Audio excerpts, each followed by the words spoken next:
You know, it's wild how history hides some of its biggest, most profound turning points, right in the subtle details of geography and ancient migrations. In this explainer, we're diving into an ancient geopolitical mystery, and I mean a real mystery.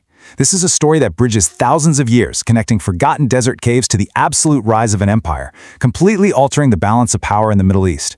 It's essentially this massive, sweeping saga of prophecy, incredible patience, and some truly unexpected twists of fate that, honestly, are still echoing through the complex history of the region even today. So, let's get into it. To really wrap our heads around this massive shift in power, we actually have to start by looking at a glaring historical anomaly. It's something you might not have thought about. During the time Prophet Muhammad was in Mecca, historical accounts basically make no mention of Jewish tribes, none. But then, when he migrates to Medina, he doesn't just find a standard, homogeneous Arab settlement. Not at all. Instead, he encounters this huge, deeply established, and highly influential Jewish presence. So you have to ask yourself, where in the world did they come from? Well, the source material tells us that these tribes had migrated to this specific, honestly pretty harsh desert region roughly 1,000 years prior.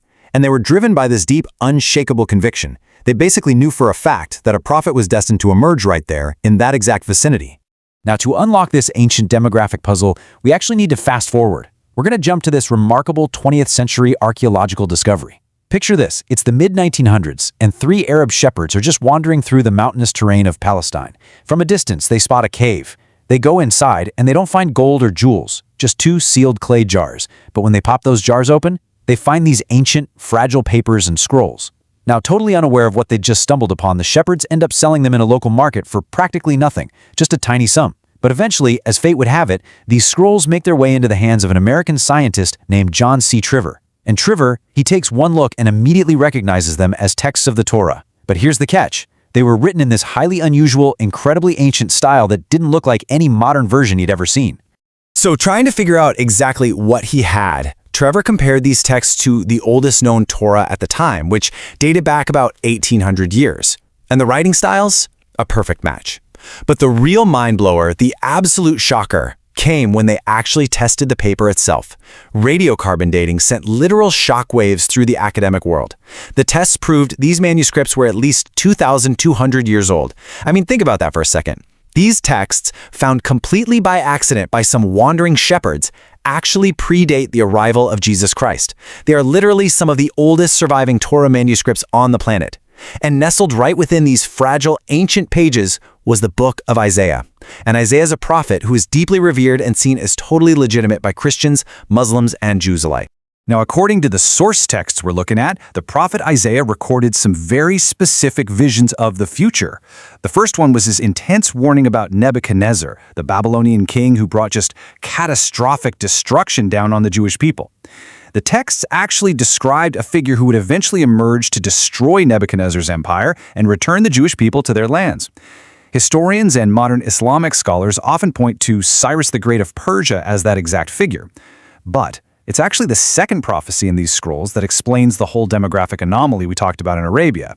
The text literally commands this: "Let the settlements where Kedar lives rejoice. Let the people of Selah sing for joy. Let them shout from the mountaintops."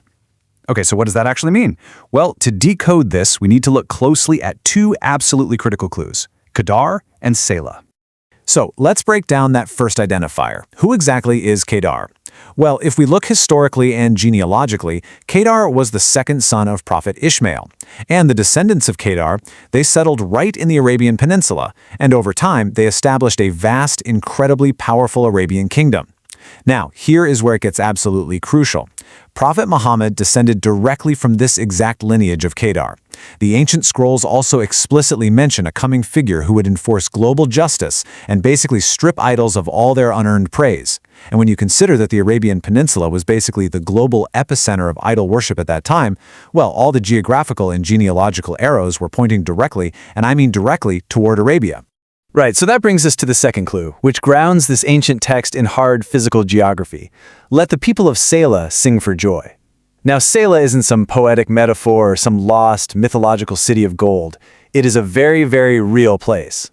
Seriously, if you pull up a modern satellite map right now and search for Selah, it's going to drop a pin right in the dead center of modern-day Medina in Saudi Arabia. Mount Selah is this huge, prominent geological feature right there in the city. It's exactly where it was documented in that 2,200-year-old text. But here's the thing. Its exact location within Medina is what makes this truly mind-blowing. Mount Selah isn't just, somewhere way out on the dusty outskirts of the region. No, it sits a mere 500 meters away from Masjid-i-Nabawi, the Prophet's mosque. 500 meters. The physical proximity is just stunning.